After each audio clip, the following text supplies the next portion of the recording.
पूर्वीच्या काळात 30-40 किलोमीटर पायी चालत जावं लागत होतं आणि आताच्या काळात आताच्या काळात प्रत्येकाकडे गाडी आहे.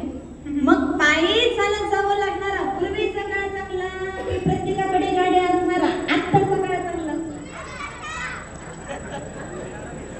कोणता काळ चांगला आहे साहेब? कोणता काळ चांगला आहे? तुम्ही आपल्या पार्टीचे साहेब, आपली पार्टी बदलू नका. पूर्वी पायी चालत जावं लागत असे, पण पूर्वी ऍक्सिडेंट नव्हतेच, गाड्याच नव्हत्या तर ऍक्सिडेंट कुठून होती? पण आताच्या काळात ऍक्सिडेंट वाढले, प्रदूषण वाढले. मग असं ऍक्सिडेंट प्रदूषण वाढवणारा आताच